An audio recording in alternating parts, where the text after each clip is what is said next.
Assalamualaikum warahmatullahi wabarakatuh.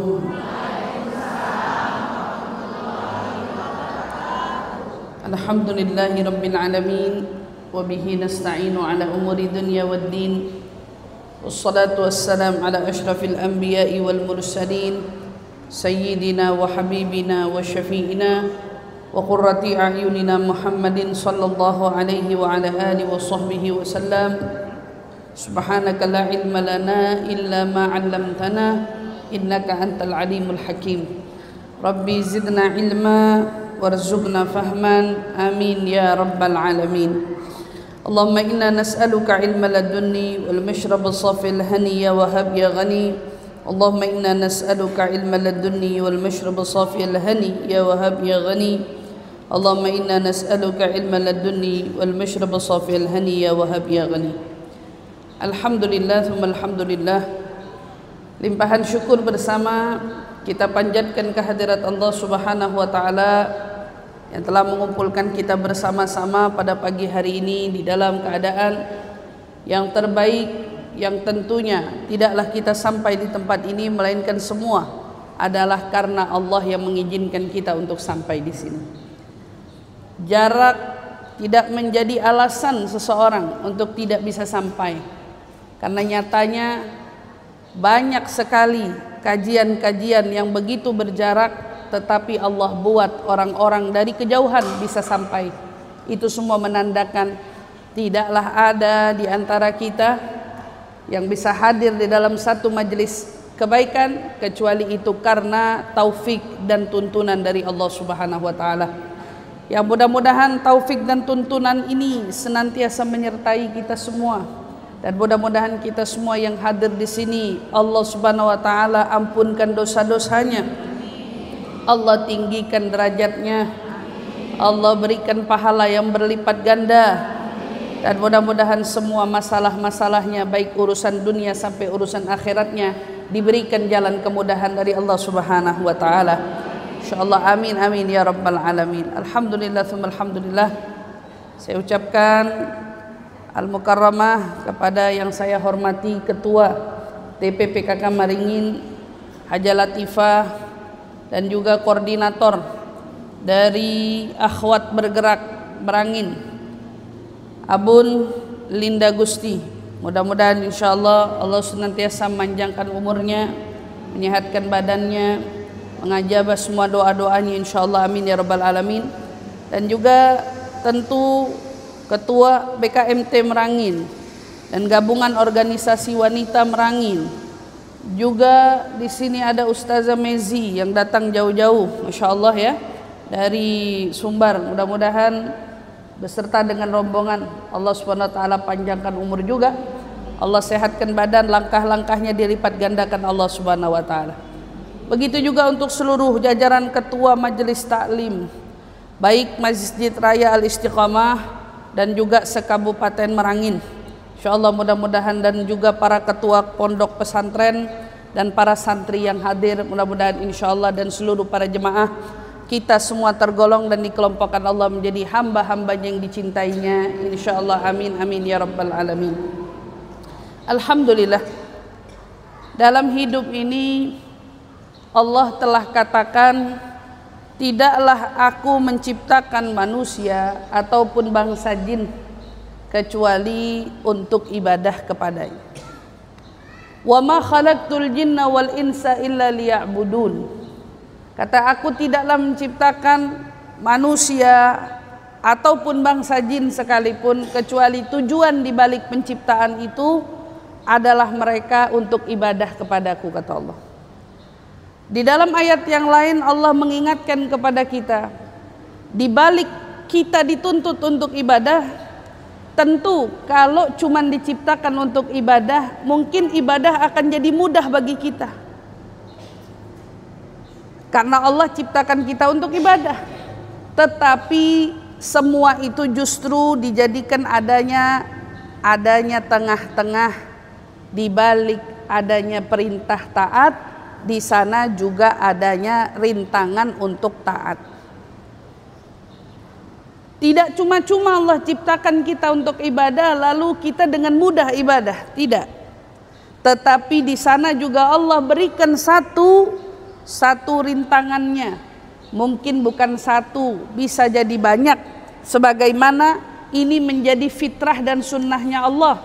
Allah yang berkata, وَلَنَبْلُوَنَّكُمْ بِشَيْءٍ مِّنَ الْخَوْفِ وَالْجُوعِ وَنَقْصٍ مِّنَ الْأَمْوَالِ وَالْأَنفُسِ وَالثَّمَرَاتِ وَبَشِّرِ الصَّابِرِينَ. وَلَنَبْلُوَنَّكُمْ بِشَيْءٍ. Kamu yang hidup, kata Allah, pasti akan kuuji, pasti akan kuberikan tantangan hidupnya. Artinya tidak ada orang yang hidup tanpa melalui ini semua. Di balik perintah taat, tapi Allah juga ingin melihat siapa di antara kita yang sungguh-sungguh di dalam taat. Kalau cuma dikasih perintah taat tapi semuanya mudah, maka mudah bagi kita taat dan semua orang mungkin akan mendapatkan pahala yang sama. Tapi Allah ingin melihat di balik adanya perintah taat, siapa dari kita dalam keadaan susah maupun bahagia, kita tetap bisa melaksanakan taat. Baik kita dalam keadaan sehat maupun sakit, siapa di antara kita yang masih tetap bisa menjalankan taat. Allah mau lihat. Karena tanpa adanya sakit, tidak mungkin ada yang tahu nilainya sehat. Tanpa adanya kehilangan orang yang dicintai, kita tidak akan tahu arti kebersamaan dengan seseorang yang kita cinta. Tanpa adanya kehilangan harta, maka kita tidak akan pernah tahu arti nilainya sebuah nikmat dari harta. Saat kita melihat di sana ada sesuatu yang Allah ingin berikan kita pelajarannya, maka Allah akan uji kita di balik urusan itu. Jadi kalau kita merasakan adanya kehilangan orang yang kita sayang, berarti Allah sedang mau didik kita untuk bisa menghargai nikmatnya kebersamaan dengan orang yang kita sayang. Kalau kita diberi ujian sama Allah berupa harta kita yang mungkin mengalami kerugian, atau harta kita yang mungkin mengalami banyaknya faktor kesulitan, maka di situ seolah-olah Allah ingin mengajarkan kepada kita artinya syukur. Bagaimana kalau kita sedang merasa memiliki harta itu, kita ingat Allah ataupun lupa kepadanya, disitulah Allah ingin berikan kita pelajarannya. Makanya di dalam ayat itu Allah katakan, وَلَنَبْلُوَنَّكُمْ بِشَيْءٍ مِّنَ الْخَوْفِ. Kami Allah akan pasti menguji kalian dengan sesuatu, di antaranya rasa takut. Jadi ternyata rasa takut ini bagian ujian Allah. Ada orang tua yang takut bila anaknya nanti tidak menemukan masa depan yang cemerlang, sampai membuat orang tua mati-matian mengumpulkan harta agar nanti anak-anaknya dapat warisan.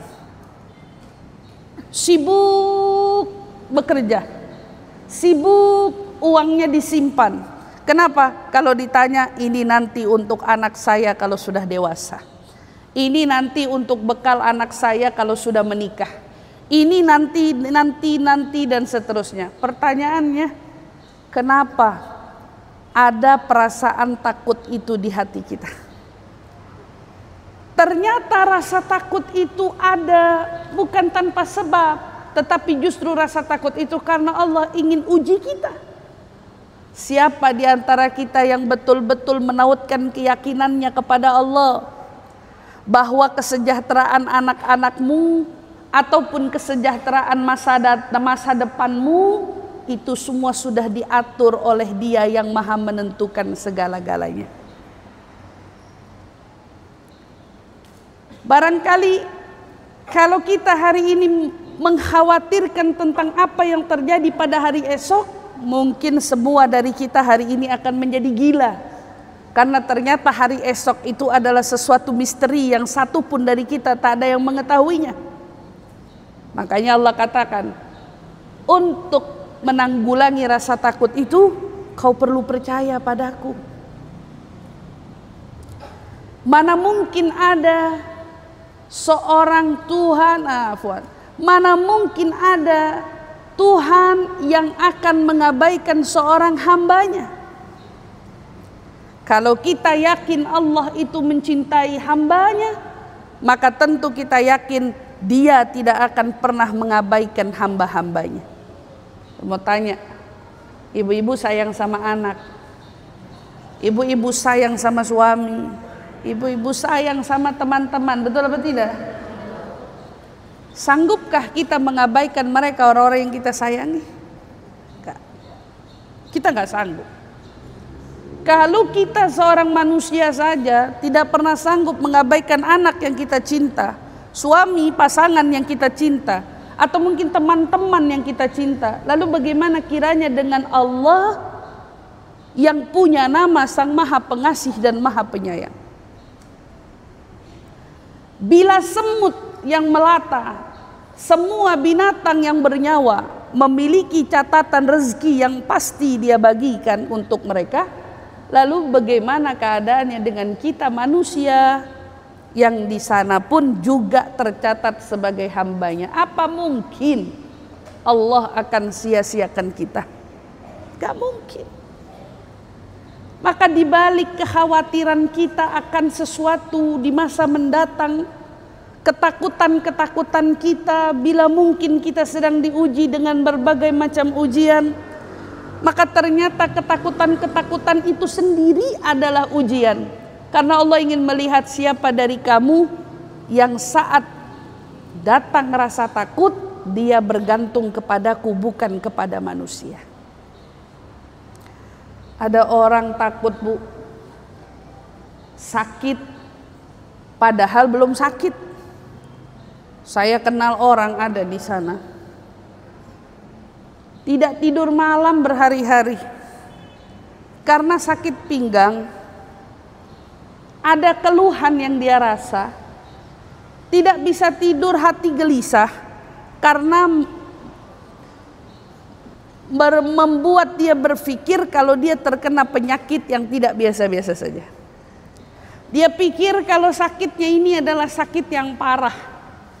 Dia pikir nanti kalau saya kenapa-napa, apa jadinya anak-anak saya? Apa jadinya suami saya? Apa jadinya diri saya? Bayangin, penyakitnya belum datang tapi udah dipikirin kemana-mana. Banyak gak orang yang kayak begitu? Banyak. Banyak. Ada anak-anak muda khawatir, kalau sampai umur segini jodoh saya belum datang gimana? Apa jadinya?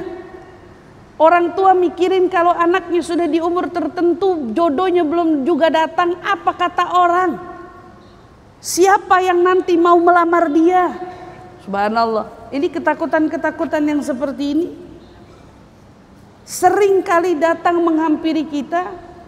Ketakutan-ketakutan yang seharusnya kata Allah, kamu tidak percaya saya? Bahwa semua jalan hidupmu telah aku atur dengan sedemikian rupa. Ya Allah, betul. Orang tua boleh khawatir memikirkan keadaan anak-anaknya. Orang tua boleh khawatir memikirkan mungkin nasib dirinya bila nanti dia berpulang bagaimana anak-anaknya.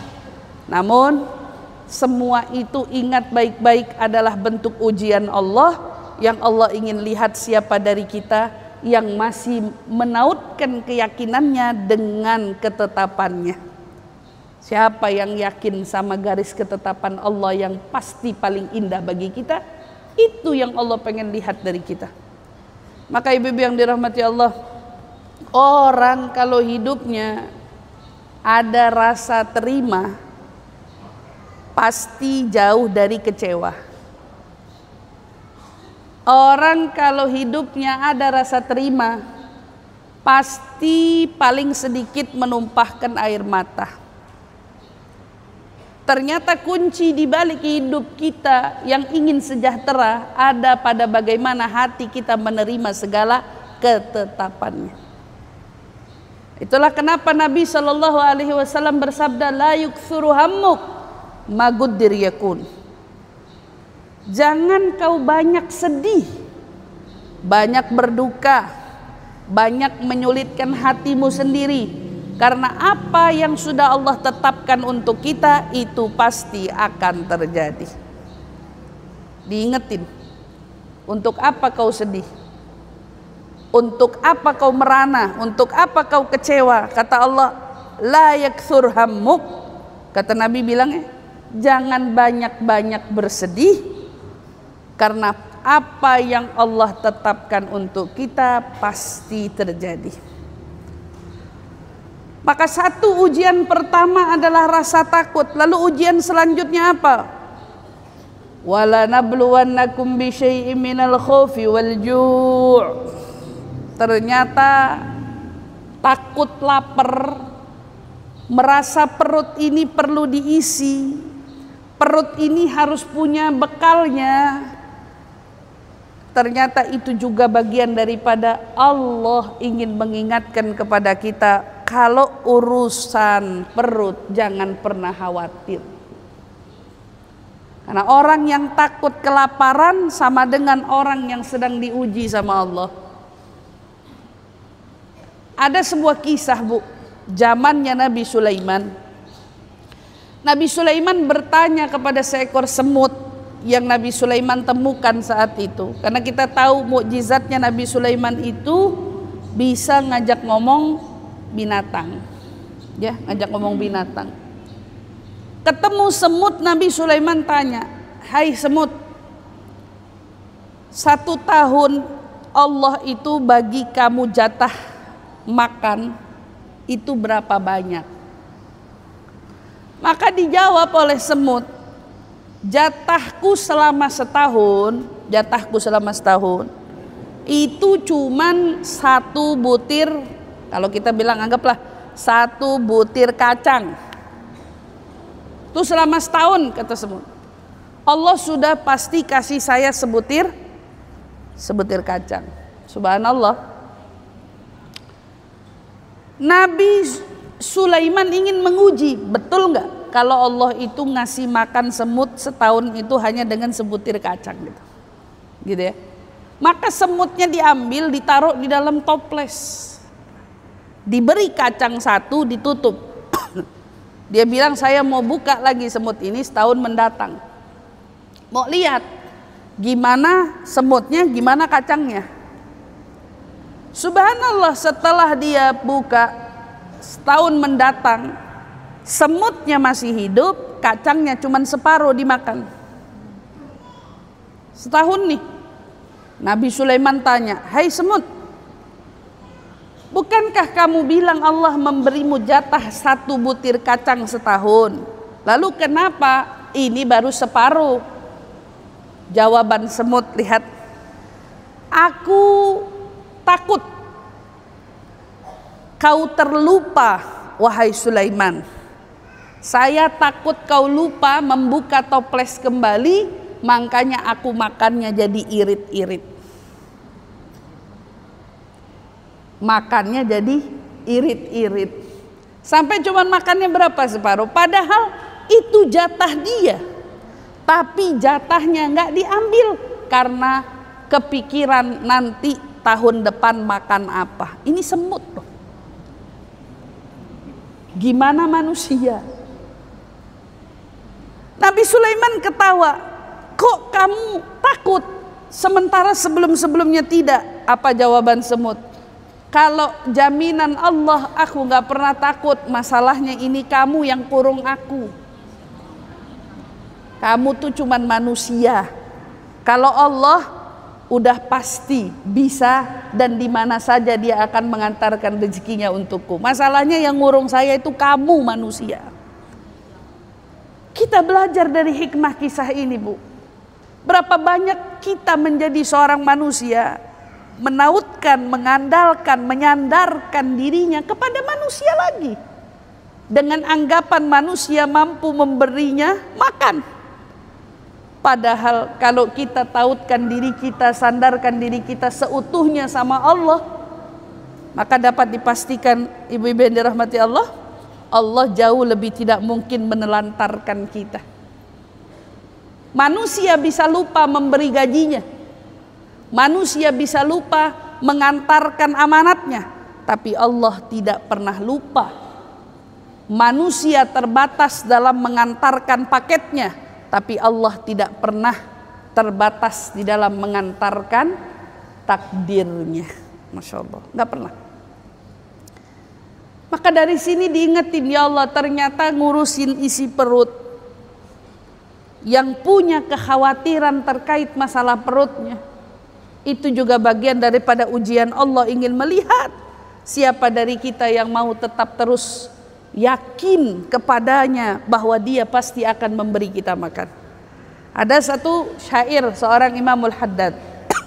Mungkin ibu-ibu di sini yang belum punya karya saya dari buku Jangan Sedih. Nah, di buku Jangan Sedih salah satunya ada keterangan tentang syair-syair yang saya tadi sedikit kutip. Di buku Jangan Sedih itu juga seorang Imamul Haddad, beliau mengatakan apa? Alladzi li ghairika la yasil ilaik walladzi gusim lak hasilun ladaik. Yang bukan jatahmu itu tidak akan sampai padamu,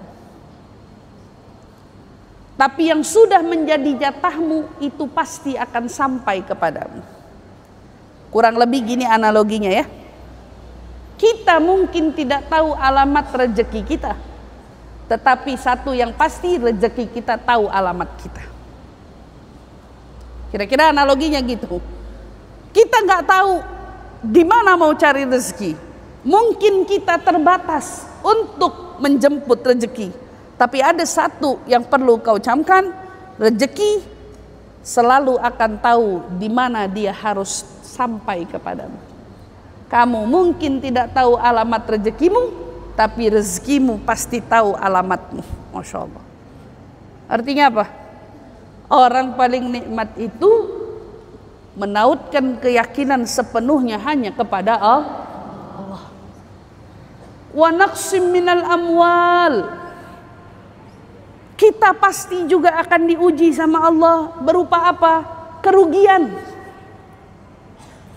Ada orang yang usaha, setiap kali usaha di balik keuntungan justru yang lebih banyak dia dapat mungkin boleh jadi kerugian.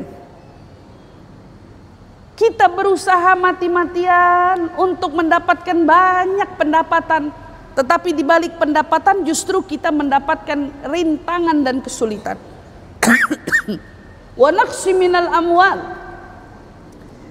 Kita berusaha mati-matian mengatur keuangan, tetapi lagi-lagi keuangan selalu seolah menguji kita. Sudah kita rapiin, bulan ini akan keluar sekian, tapi tiba-tiba ada urusan mendadak membuat kita harus mengeluarkan tabungan bulan depan. Itu sering terjadi pada hidup kita. Tapi ada satu hal yang perlu kita ingatkan, bila itu terjadi, maka jawabannya adalah apa? Allah sedang ingin menguji kita. Yang ingin mengeluarkan tabungan bulan mendatang, adakah rasa khawatir pada dirimu bulan mendatang mungkin kau tidak jumpai rezeki yang sama? Padahal kata Allah bilang, yang akan mengatur semuanya adalah saya. Yang akan mengatur segalanya adalah saya. Masya Allah. Ada sebuah kisah, seorang suami yang berusaha menafkahi anak dan istrinya, kerja setiap hari, berusaha pulang membawa sesuatu untuk diberi makan anak istri. Tetapi setiap kali dia berusaha keluar, setiap kali juga dia mendapatkan kesulitan menemukan pekerjaan. Hari ini banyak orang yang mengalami hal serupa, ibu-ibu yang dirahmati Allah. Usaha sudah, tetapi faktanya saat dia berusaha mungkin tidak berpihak nasib baik kepadanya. Dia diuji, tidak mudah mendapatkan pekerjaan. Dia diuji, tidak mudah mendapatkan upah yang diharapkan. Diuji dengan berbagai macam hal. Apa yang terjadi, ibu-ibu yang dirahmati Allah? Pulang ke rumah, tiba-tiba setibanya di rumah istrinya bertanya, adakah sesuatu yang kau bawa pulang hari ini wahai suamiku? Maka suaminya menjawab, aku sudah berusaha mati-matian beberapa hari ini, tetapi seolah rezeki mungkin belum berpihak kepada kita. Suaminya tanya, mana anak-anak? Sang istri menjawab, anak-anak sudah tertidur lelap, menangis karena kelaparan sejak kemarin, belum makan apa-apa. Orang tua mana bu yang sanggup melihat anaknya kelaparan? Gak ada. Orang tua sudah berusaha mati-matian, tapi ternyata anaknya mendapatkan sesuatu yang tidak dia harap. Anaknya kelaparan, anaknya menangis, anaknya kesakitan, orang tuanya gak sanggup melihat keadaan itu. Tetapi tiba-tiba suaminya teringat, anak-anak tidur, apakah mereka sudah mengerjakan sholat? Istrinya jawab, sholat?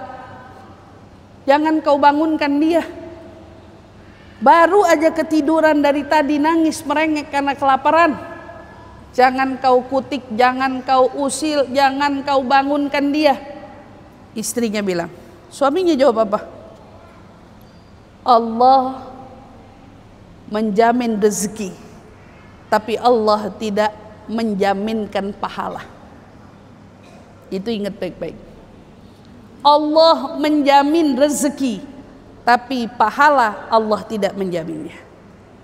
Pahala hanya didapat jika kita berbuat sesuatu. Layaknya dosa tidak didapat kecuali ada perbuatan dosa di situ. Ya. Apa yang terjadi? Kemudian subhanallah, suaminya bangunin anaknya. Bangun wahai anakku, kamu belum sholat, ayo bergerak, kerjakan ketaatanmu kepada Allah. Suami menjalankan perannya sebagai suami, yaitu mengingatkan anak dan istri untuk tetap terus taat kepada Allah. Walaupun mungkin di situ dia diuji dengan sesuatu, tetapi dia tidak pernah membuat dirinya terhalang untuk mengerjakan taat kepada Allah Subhanahu wa ta'ala. Apa yang terjadi bu? Selesai mereka mengerjakan sholat, tiba-tiba ibu-ibu yang dirahmati Allah, ada orang mengetuk pintu rumahnya. Begitu dibuka, ternyata seseorang membawa nampan yang penuh dengan isi nasi dengan daging-dagingnya. Ternyata itu datang dari tetangganya. Kata yang punya rumah bilang, ada apa gerangan? Tiba-tiba kau mengantarkan nasi beserta isian yang sebanyak ini untukku. Padahal bertetangga nih. Maka jawabannya apa bu? Hari ini seharusnya saya kedatangan tamu, tapi ternyata tamunya nggak jadi datang. Dan saya bingung. Kenapa? Kurang dengar keluar. Hari ini seharusnya saya ini apa? Kedatangan tamu. Tetapi tamunya nggak jadi datang. Ini makanan sudah saya pesan dengan sedemikian rupa, tidak mungkin kubiarkan di rumah, ini pasti akan jadi rusak. Apa yang terjadi? Dia bingung mau anterin, ini malam, udah pasti kebanyakan orang udah pada makan. Maka dia bilang dalam doanya, dalam ikhtiarnya, ya Allah, ku bawa nasi nampan ini ke tempat yang kau pandu langkahku sampai ke depan pintu rumahnya. Ya Allah, dia cuma jalan nih, kakinya terus bergerak sampai berhenti di depan pintu rumah orang tersebut. Dan ini rezekimu, kata tetangganya bilang, ini kuantarkan makanan ini untukmu, bukan datang dariku, tapi datang dari Allah Subhanahu wa ta'ala. Lihat ibu-ibu yang dirahmati Allah, ini kalau urusan rezeki tidak ada yang perlu kita khawatirkan melainkan Allah. Lalu ternyata ujian hidup bukan tentang selalu rezeki. Ujian hidup macam-macam. Wal anfus.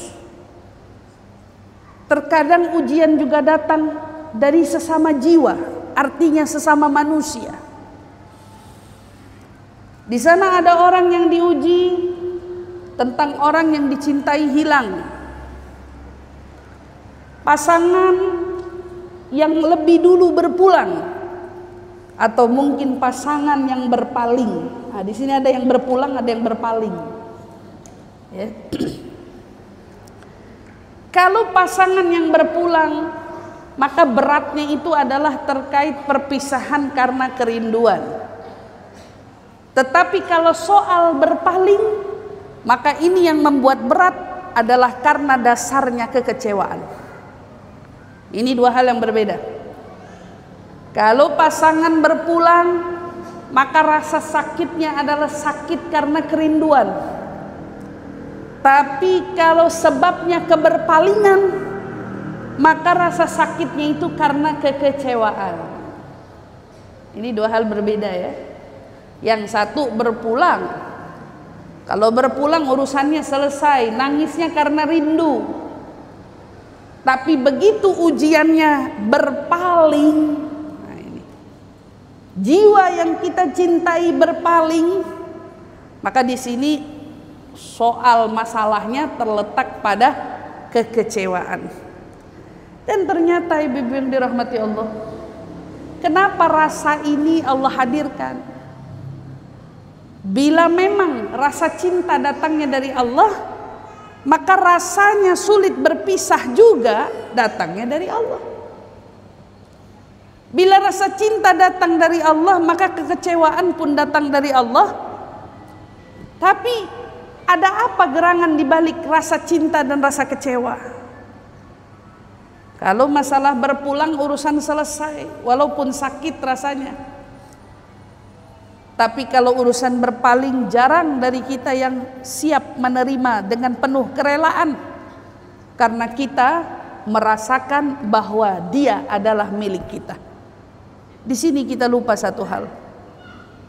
Walaupun suamimu telah tinggal bersamamu selama puluhan tahun, lagi-lagi ingin kuingatkan, dia bukanlah milikmu, dia adalah milik penciptanya.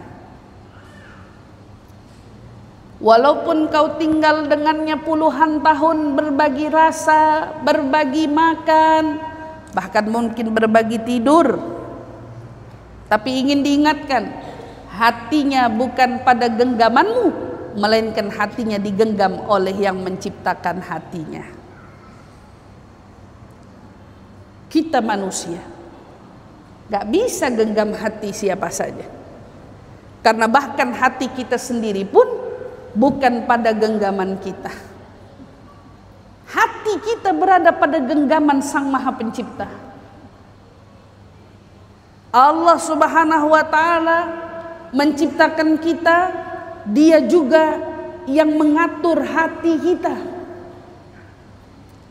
Maka Allah Subhanahu wa ta'ala akan lihat siapa dari kita yang hatinya bukan menanamkan kecintaan kepadanya, maka di situ Allah akan menguji kita. Bu, ingat ya, saya mau ngutik sekilas kisahnya tentang Nabi Ibrahim kepada putranya. Pada saat Nabi Ibrahim diuji sama Allah kehilangan putranya Ismail dengan harus berpisah jarak. Tahu nggak sebabnya kenapa? Karena Allah melihat Nabi Ibrahim terlalu mencintai putranya Ismail. Gitu ya, Bu. Pada saat kita lihat Siti Zulaikha begitu mencintai Yusuf yang kala itu belum menjadi seorang nabi dan rasul, apa yang terjadi? Sayyidatuna Zulaikha dibuat buta mengejar cintanya seorang Yusuf, gitu ya. Pada saat dia begitu buta mengejar cintanya Yusuf, maka dia diuji dengan berpalingnya seorang Yusuf. Ya. Saat hati kita lupa mencintai pencipta, tetapi kita justru lebih mencintai hamba, maka Allah akan uji hati kita dengan berpalingnya seorang hamba itu. Jadi diingetin apa? Punya hati itu mau cinta boleh, tapi cintanya harus karena Allah. Cintanya harus karena Allah, bukan karena merasa memiliki. Cintanya harus karena Allah, bukan karena kita merasa pantas untuk dicintai. Ini ingat. Cintanya harus karena Allah, bukan karena kita merasa dia suami kita atau dia anak yang kita lahirkan dari rahim kita sendiri. Tapi cintanya harus karena siapa? Karena Allah. Karena saat seorang manusia punya rasa lebih kepada manusia lainnya, maupun itu suamimu ataupun itu anakmu, Allah akan uji pada umumnya rasa cinta itu, karena Allah merasa cemburu. Kenapa kau lebih cinta pada suamimu melebihi cinta kepadaku? Kenapa kau lebih cinta anakmu melebihi cintamu kepadaku? Kata Allah. Yang sepatutnya akulah yang menjadi nomor satu di hatimu, tetapi kenapa kau justru menjadikan pasanganmu sebagai orang yang nomor satu di hatimu? Harusnya aku yang menjadi nomor satu di hatimu. Kenapa anakmu yang kau jatuhkan menjadi orang yang nomor satu di hatimu? Allah akan menguji kita dengan perasaan itu. Makanya ibu-ibu yang dirahmati Allah, saat ada dari kita yang diuji dengan semua rasa tersebut, maka jadikan ujian ini sebagai bahan renungan, karena Allah melanjutkan ayatnya dengan bunyi wabasyiris sabirin. Beritahukan kabar gembira kepada mereka yang sabar akan ujian-ujianku itu. Ingat ya, wabasyiris sabirin. Kasih kabar gembira kepada mereka yang sabar. Artinya apa? Saat kita menyadari di balik ujian di sini ada pelajaran, dan kita memilih untuk bertahan dan memilih untuk belajar dari kejadian, maka di situ artinya Allah Subhanahu wa taala ingin memberikan kepada kita sebuah ganjaran. Itu yang disebut dengan sabar. Jadi orang yang sabar itu yang kayak gimana? Yang tetap bertahan di balik kekecewaan?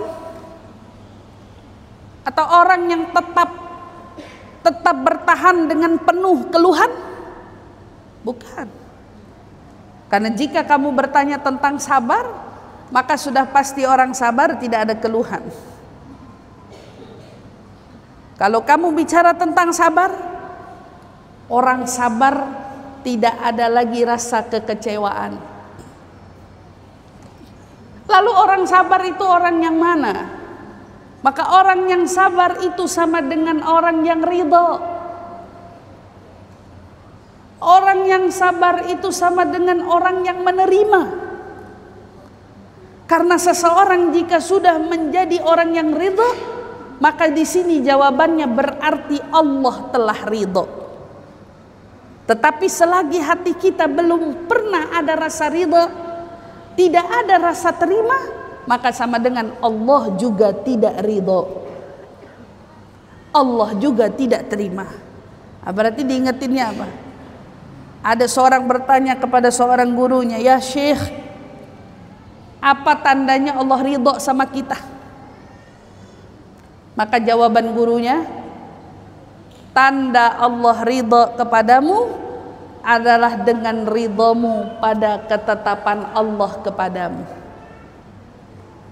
Ketika kita ridho dengan apapun yang terjadi pada hidup kita, apapun yang terjadi di dalam kehidupan yang berlaku pada kita, maka di balik itu semua tandanya Allah ridha kepada kita. Tapi jika ada sesuatu yang terjadi, di sini masih ada kekecewaan, kemarahan, ketidakrelaan, maka sama dengan jawabannya di balik itu Allah pun juga belum ridha sama kita. Pakai ibu-ibu yang dirahmati Allah, saya mau kasih satu gambarannya. Ada orang berdoa, "Ya Allah, tolong beri aku pelangi, pelangi kehidupan, yang dihadirkan dengan penuh keindahan. Siapa yang tidak indah melihat pelangi? Semua saat melihat pelangi pasti akan dibuat dengan penuh keterkejutan, karena pelangi adalah salah satu tanda kekuasaannya. Ada orang berdoa, ya Allah hadirkan pelangi dalam hidupku. Saat dia berdoa minta pelangi, justru yang datang hujan yang begitu derasnya disertai dengan badai angin yang begitu kencang. Dia berkata, ya Allah, bukankah aku minta pelangi? Mengapa yang datang hujan yang begitu deras? Aku minta pelangi, kenapa ada badai? Belum Allah jawab, ternyata badainya membuat kian hari kian pekat. Langit yang begitu gelap, berhari-hari badainya terus datang. Setelah semuanya diluluh lantakan, tiba-tiba dari kejauhan datangnya pelangi yang penuh dengan keindahan. Ibu-ibu yang dirahmati Allah, kadang-kadang dalam hidup kita minta kesejahteraan, kita minta kebahagiaan. Kadang orang yang berumah tangga berdoa, ya Allah jadikan rumah tanggaku sakinah mawaddah warahmah. Yang punya anak berdoa, semoga anak-anaknya dijadikan anak-anak yang soleh dan solehah. Dalam pertemanan kita juga berharap, ya Allah berikan aku pertemanan yang begitu indah dan menyenangkan. Dalam usaha kita juga berharap, ya Allah jadikan usahaku makmur, berjaya dan sejahtera. Tapi jangan lupa, sebelum kita bertemu dengan pelangi, kita harus ketemu hujannya. Saat ada rumah tangga yang berdoa, jadikan rumah tangganya sakinah mawaddah warahmah. Kau ingin rumah tanggamu seperti pelangi, bukan? Maka kau harus siap menghadapi hujannya. Kau harus siap menghadapi badainya.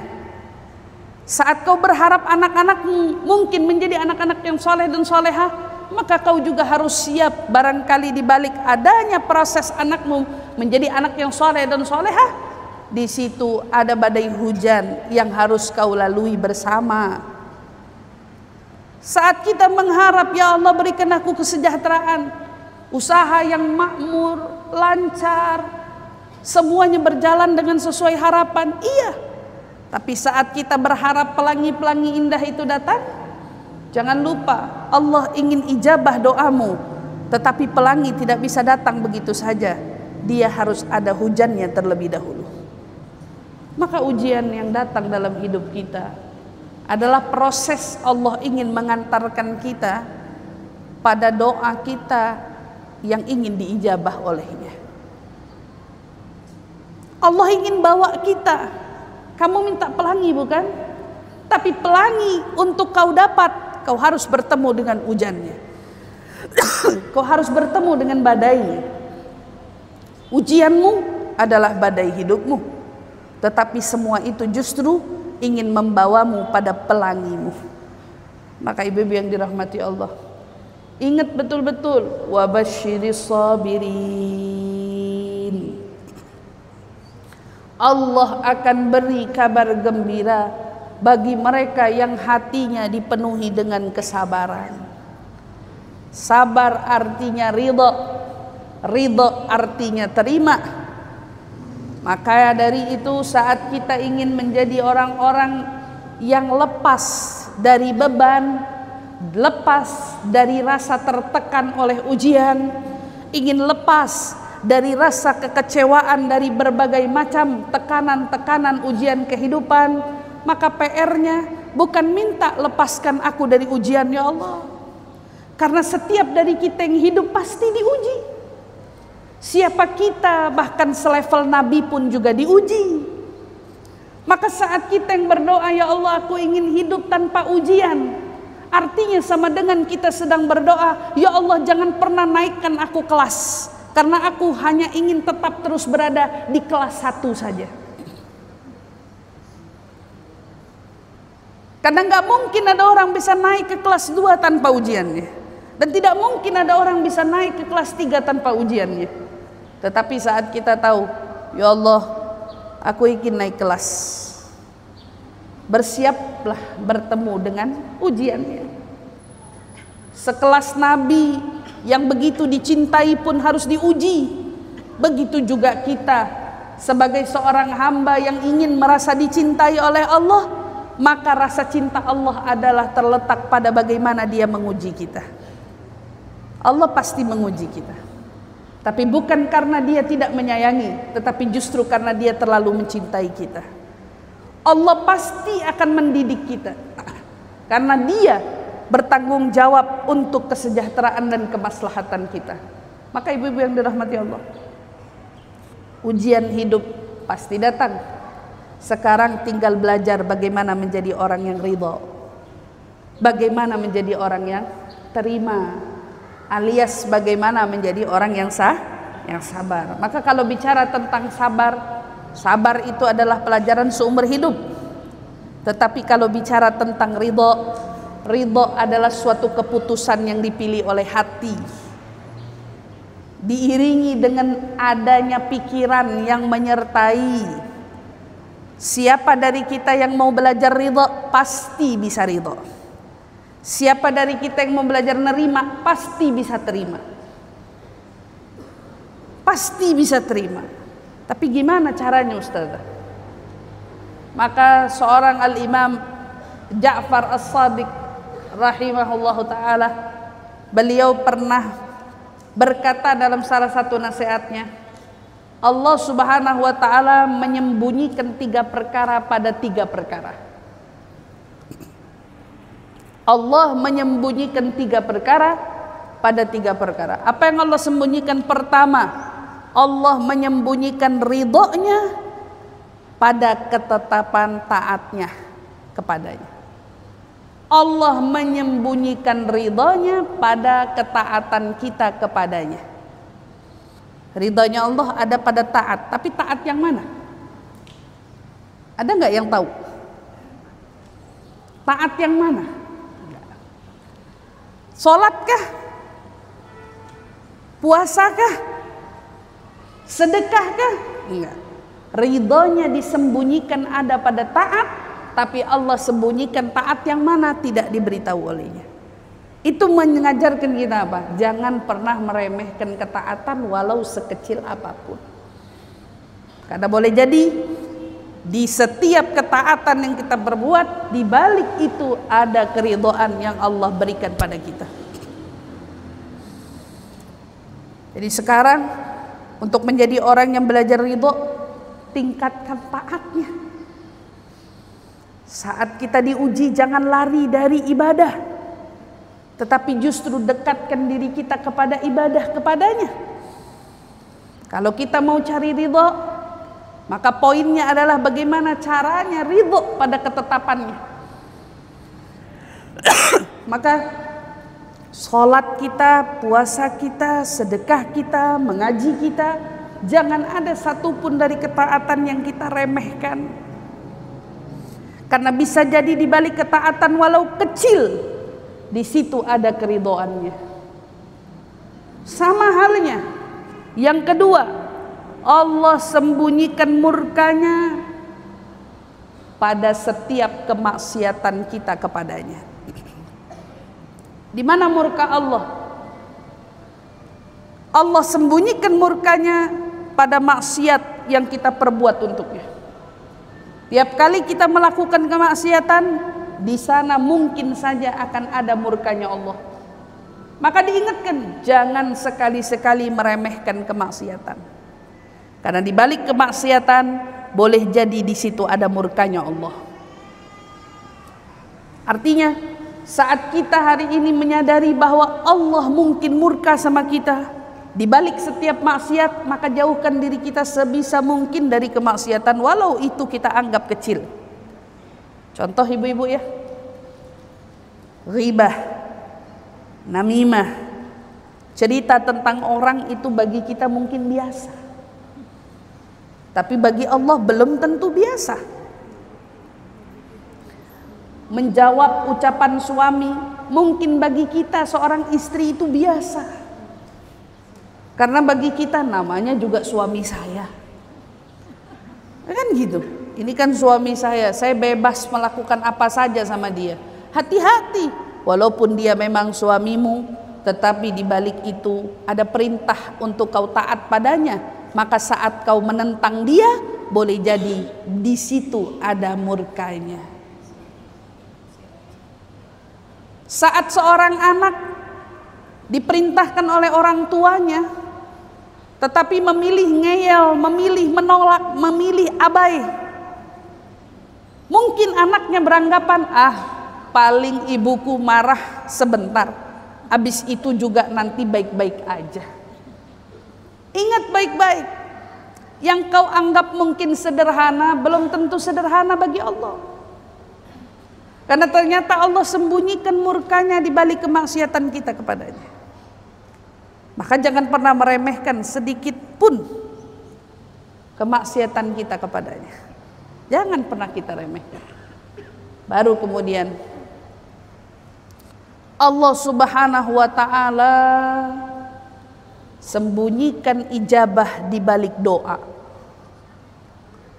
Maka jangan pernah meremehkan doa kita pada waktu apa saja, karena boleh jadi di balik doa Allah sisipkan ijabah di sana. Maka ibu-ibu yang dirahmati Allah, tidak ada senjata kita menghadapi ujian kecuali doa. Tidak ada kekuatan untuk membuat kita lebih mampu bertahan menghadapi semua ketetapan kecuali doa. Makanya ada sebuah hadis Nabi, kalau ada yang bisa mengungguli takdir, maka doalah yang bisa mengungguli takdir. Artinya apa? Antara takdir dengan doa itu saling berlomba. Ini kalau dibahas bisa lebih meluas. Tapi lagi-lagi yang ingin saya ingatkan, ibu-ibu yang dirahmati Allah, tidak ada ujian yang ingin membawa kita menjadi orang yang jatuh dan patah. Tidak ada musibah yang datang justru ingin membuat kita semakin hancur tak berdaya, bukan. Karena sejatinya bila memang dasarannya kita adalah manusia yang baik, justru ujian akan membawa kita pada pribadi yang jauh lebih baik. Tapi bila kita adalah manusia yang biasa itu, manusia yang tidak ada artinya itu, maka setiap kali datangnya ujian, kita akan semakin hancur dan semakin terpuruk. Saya mau beri contoh sama ibu-ibu. Analoginya sederhana. Kalau kita ini kentang kalau dimasak, dipanaskan dalam kompor, maka kentang itu akan melunak dan dia akan menjadi hancur. Kalau kita apa? Kalau kita ini kentang. Tapi kalau kita memilih setidaknya menjadi telur saat belum dimasak, cangkangnya begitu rapuh. Tidak boleh tersenggol sedikit, pecah dia. Tapi hebatnya, begitu telur dimasak, diletakkan di atas api, makin lama dia, maka telur itu akan semakin padat. Dia akan semakin kenyal, artinya dia semakin matang. Matangnya berbeda, bukan lunak, tetapi padat. Kita bisa di antara dua itu. Ada di antara kita yang kalau diuji, dia justru menjadi kentang yang lunak dan hancur. Tapi ada di antara kita yang diuji, justru semakin matang dan padat, tak mudah dihancurkan. Di antara kentang dan telur, ada manusia dengan kategori lainnya. Mereka siapa? Mereka juga diuji, tetapi mereka memilih seperti kopi. Mereka memilih hanya menjadi serbuk, tetapi walaupun serbuk rupanya, saat mereka dididihkan justru mereka mengeluarkan aroma yang harum. Mereka justru begitu bermanfaat. Kopi mampu menolong, walau dia harus diseduh, tetapi justru di situ letaknya nikmatnya sebuah kopi. Bu, manusia tidak akan menjadi manusia yang hebat jika tidak melalui ujian hidup. Kita tidak akan layak masuk surga tertinggi jika kita menjadi orang yang gagal dalam ujian hidup. Kita juga tidak layak meraih kedudukan yang tinggi, pahala yang banyak, dilipat gandakan semua taat, jika kita ternyata adalah orang yang paling menentang ketetapan hidup. Maka ibu yang dirahmati Allah, tidak ada musibah, tidak ada ujian yang sejatinya diperuntukkan untuk kita hancur, melainkan itu pilihan kita sendiri. Maka hari ini kalau ada orang yang diuji tapi dia memilih mengurung diri, memilih menangis, memilih mengakhiri hidup, maka itu bukan karena ujiannya, tapi karena pilihannya sendiri.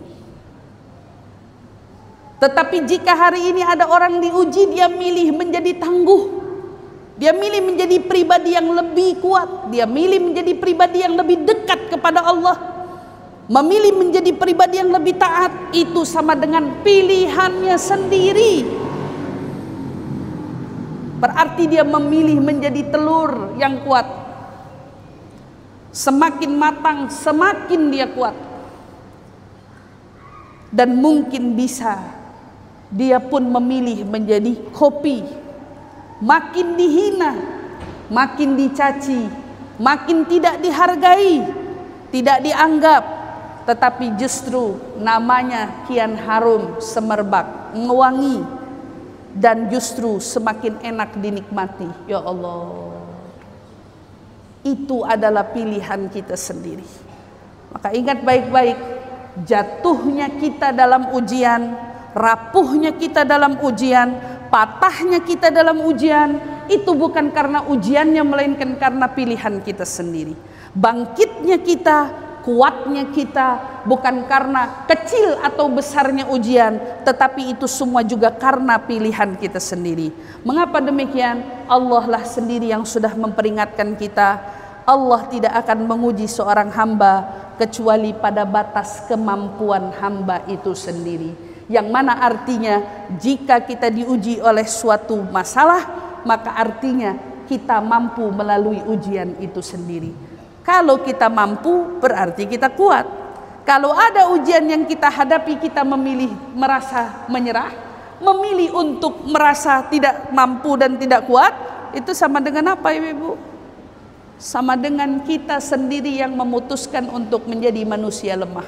Nas'alullah salama wal afiyah. Mudah-mudahan Allah jaga kita semua, Allah pelihara kita semua, Allah lindungi kita semua. Ternyata di balik setiap ujian ada cinta Allah yang begitu besar untuk kita. Ada cinta dan kasih sayang Allah yang begitu dalam untuk kita. Namun sayangnya kita tidak memahami bahasa cintanya Allah. Sayangnya kita tidak memahami bahasa sayangnya Allah.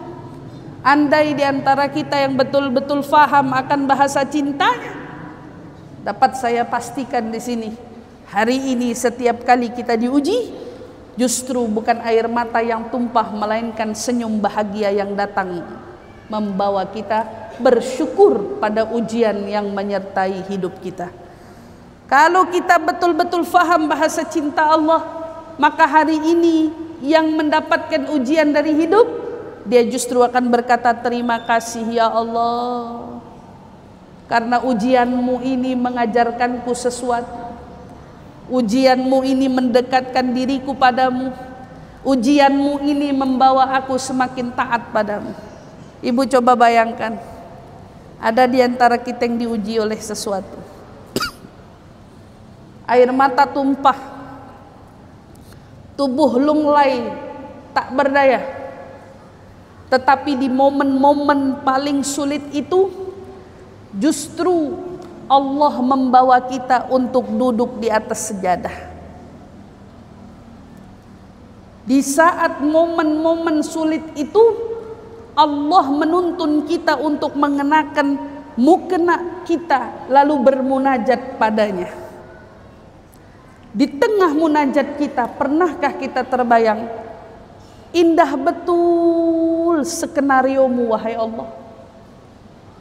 Hakikatnya kau hanya ingin mengantarku sujud padamu. Kau hanya ingin mengantarku munajat padamu. Tapi memang aku adalah hamba yang lalai, sehingga aku harus kau tegur terlebih dahulu. Kau menegurku terlebih dahulu agar aku mau bermunajat padamu. Itulah kenapa para nabi, para rasul, para orang-orang solehin, kalau mereka mendapatkan ujian, maka kalimat yang keluar dari lisan mereka, la ilaha illa anta subhanaka inni kuntu minadh dhalimin. Doa mereka menyadari kesalahan mereka. Ucapan-ucapan mereka seolah menyadari kelalaian-kelalaian mereka. Lalu bagaimana dengan kita manusia biasa ini? Boleh jadi ujian-ujian yang datang itu adalah bentuk Allah ingin menegur kita, ingin memanggil kita, agar kita mau rela sujud kepadanya, mau betul-betul memohon doa kita dengan panjang kepadanya. Allah ingin dengar doa kita yang lama. Allah ingin lihat sujud kita yang panjang. Allah ingin merasakan kedekatan dengan kita yang berkepanjangan. Tetapi memang dasar kita manusia yang tidak peka pada bahasa cintanya, makanya kita tidak kunjung mengerti bahasa-bahasa cinta tersebut. Maka ibu yang dirahmati Allah, mulai hari ini sikapilah musibahmu, ujianmu dengan lapang dada yang diiringi dengan penuh keyakinan bahwa di balik ujian itu Allah ingin menguji seberapa kita mampu tetap bertahan untuk mendekatkan diri kita dalam ketaatan. Allah tidak menuntut banyak, Allah hanya ingin melihat siapa dari kita yang tetap istiqomah di dalam taat. Dan disitulah kita diminta, mudah-mudahan apapun ujian yang datang, selagi di dalam hati kita yakin Allah akan menyelamatkan kita, maka keselamatan Allah pasti datang pada kita. Saat ujian datang dan kita yakin Allah pasti mengeluarkan kita, maka di balik itu semua kita akan segera menemukan jalan keluar dari setiap persoalan hidup kita.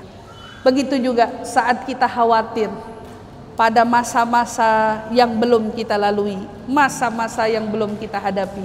Yuk, tidak ada keindahan hati melainkan hati yang diisi dengan tawakal, hati yang diisi dengan indahnya prasangka.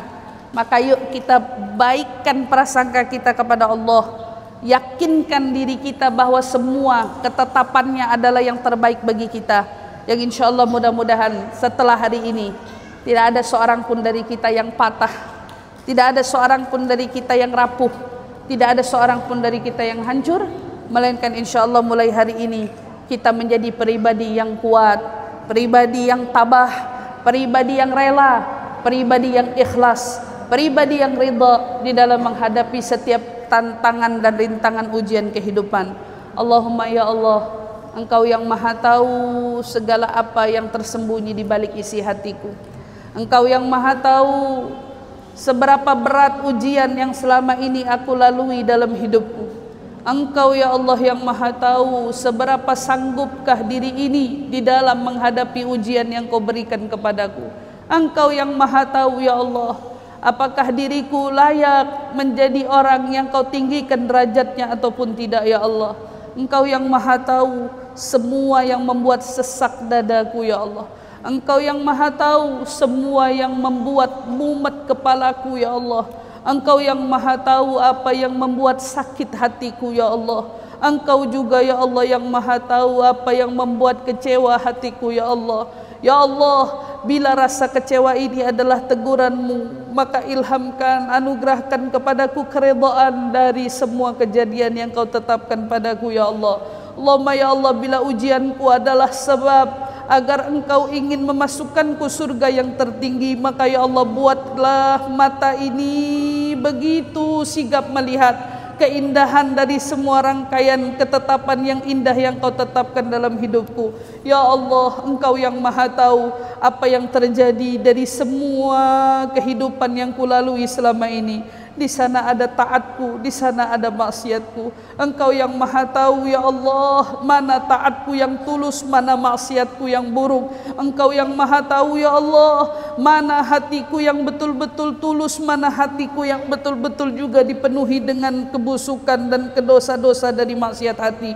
Ya Allah, maka aku mohon kepadamu ya Allah, jangan pulangkan kami semua dari tempat ini, melainkan Kau sudah buat hati kami menjadi hati yang penuh dengan kekuatan, hati kami yang telah Kau ubah dengan hati yang penuh dengan keindahan, hati kami yang telah Kau kuatkan dengan penuh keridhaan, hati kami yang telah Kau bersihkan dari semua noda-noda kemaksiatan. Ya Rabb, pulangkan kami dari tempat ini ya Allah mendapatkan hati yang ridha, hati yang ikhlas, hati yang ridha, hati yang menerima, hati yang ridha, hati yang sabar, sabar dalam menyikapi semua ketetapan dari skenario hidup yang Kau tetapkan. Allahumma ya Allah, kami pasrahkan semua urusan kami di masa mendatang. Kami serahkan urusan rumah tangga kami serahkan urusan anak keturunan kami serahkan semua urusan pekerjaan kami. Ya Rabb, kami pasrahkan semua karena tempat sebaik-baiknya kami berpasrah adalah padamu ya Allah. Maka jangan kecewakan kepasrahan kami ya Allah, jangan kecewakan harapan besar kami ya Allah. Allahumma ya Allah, jaga dan lindungi orang-orang yang kami cintai, jaga dan lindungi nikmat yang selama ini telah Kau beri, jaga dan lindungi iman Islam yang selama ini telah Kau anugerahkan kepada kami. Maka bila ajal datang menjemput ya Allah, wafatkan kami husnul khatimah, wafatkan kami ya Allah husnul khatimah, wafatkan kami ya Allah husnul khatimah. Ya Allah, wafatkan kami di atas kalimat la ilaha illallah Muhammad Rasulullah sallallahu alaihi wasallam. Ya Rabb, dengannya hidupkan kami, ya Rabb, dengannya wafatkan kami, ya Rabb, dengannya kumpulkan kami bersama seluruh ahli la ilaha illallah. Rabbana la tuzigh qulubana ba'da idh hadaitana wa hab lana min ladunka rahmatan innaka antal wahhab. Rabbana atina fid dunya hasanah wa fil akhirati hasanah wa qina adzaban nar wa adkhilna ya Rabb jannah ma'al abrar ya azizu ya ghaffar. Subhana rabbika rabbil izzati amma yasifun wa salamun alal mursalin walhamdulillahi rabbil alamin. Taqabbalallahu minna wa minkum, taqabbal ya karim, Allahumma amin amin ya rabbal alamin. Terima kasih Ibu semua untuk segala perhatiannya. Kurang lebihnya mohon dibukakan pintu maaf yang sebesar-besarnya. Wal afwa minkum. Wassalamualaikum warahmatullahi taala wabarakatuh.